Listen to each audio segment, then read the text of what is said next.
మహానగరంలో ఒక్కటంటే ఒక్క సీటు కూడా కాంగ్రెస్ పార్టీకి ఇవ్వకుండా అఖండమైన గెలుపునిచ్చిన హైదరాబాద్ ప్రజానీకానికి నేను శిరస్సు వంచి హృదయపూర్వకంగా నమస్కారం తెలియజేసుకుంటా ఉన్నాను. మాగంటి గోపీనాథ్ గారు అన్నాడు హైదరాబాద్ జిల్లా పార్టీ అధ్యక్షుడిగా వారి నాయకత్వంలో పెద్దలు కేసీఆర్ గారి ఆశీస్సులతో ఒక్క సీటు కూడా కాంగ్రెస్ గెలవలేదు. మీ అందరి దయ, మీ అందరి ఆశీర్వాదంతో మళ్ళీ కేసీఆరే ముఖ్యమంత్రి కావాలి, మళ్ళీ కేసీఆర్ ఉంటేనే తెలంగాణ బాగుంటుందనే మీ ఆకాంక్ష ఏదైతుందో దానికి అనుగుణంగా మీరు అందరూ ఓట్లు వేస్తే మీ దీవెనతో గోపన్న కూడా గెలిచిండు. ఒకటే ఒక్క సీటు అడిమారి గుడి దెబ్బ అన్నట్టు బీజేపీ ఒకటే ఒకటి గెలిచిండు. వాళ్ళది కూడా ఉంటుందో పీక్తుందో తెలియదు. ఏది ఆ గోషామాయల సీటు ఒకటే ఒకటి గెలిచిర్రు.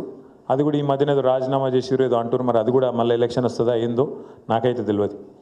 ఇప్పుడు ఈరోజు హైదరాబాద్ ఒకసారి పరిస్థితి చూసుకుంటే, ముఖ్యంగా అందులో మన జూబ్లీహిల్స్ పరిస్థితి చూసుకుంటే, పోయిన ఎలక్షన్లో మొత్తం 1,83,000 ఓట్లు పోలేని జూబ్లీహిల్స్ నియోజకవర్గంలో.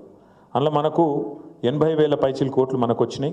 మొత్తానికి 16,000 చిల్లర ఓట్ల మెజారిటీతోని మీ అందరి ఆశీస్సులతో గెలుపొందినాం. మాగంటి గోపీనాథ్ గారు మీకోసం ఎట్లా కష్టపడుతుండేనో, మీ కష్టంలో సుఖంలో ఎట్లుంటుండేనో నాకంటే బాగా మీకే తెలుసు.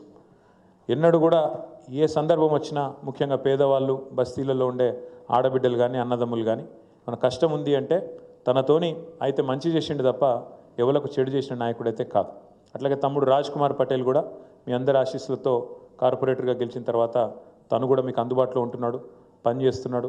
ఎప్పటికప్పుడు తన శాయశక్తులు ఎంత శక్తి ఉంటే అంతా తనలాడుతూ ఉన్నాడు. డివిజన్ స్థాయిలో మీరందరూ కూడా బాగా చేస్తూ ఉన్నారు. అయితే ఇది ఒక అరుదైన సందర్భం.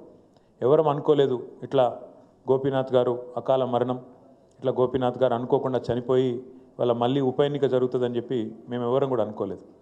నిజానికి చివరిలో గోపి గారు చనిపోయే ఒక 2-3 నెలల 4 నెలల ముందు బాగా సీరియస్ అయింది. లేకపోతే ఈ పరిస్థితి రాకూడదు, 5 ఏళ్ల పాటు మీకు సేవ చేయాలని మనస్ఫూర్తిగా అందరం కూడా ఆకాంక్షించినాం. అనుకోకుండా వచ్చిన ఎన్నిక, అందులో మరి మనందరం కూడా తప్పకుండా మరి ఈ 5 ఏళ్ల పాటు ఏదైతే గోపీనాథ్ గారిని మనం ఎన్నుకున్నామో, ఆయన మరణించడం వల్ల వచ్చిన ఎన్నిక ఏదైతే ఉన్నదో దీనిలో తప్పకుండా మళ్ళొక్కసారి ఆయన చేసిన అభివృద్ధికి, ఆయన చేసిన సేవలకు, కేసీఆర్ గారి నాయకత్వంలో ఈ రాష్ట్రానికి, ముఖ్యంగా హైదరాబాద్ మహానగరానికి గత 10 ఏళ్లలో జరిగిన సేవలు అన్నీ కూడా మనం ప్రజలకు గుర్తు చేస్తూ తప్పకుండా ముందుకు పోవాల్సిన బాధ్యత మనందరి మీద కూడా ఉన్నది.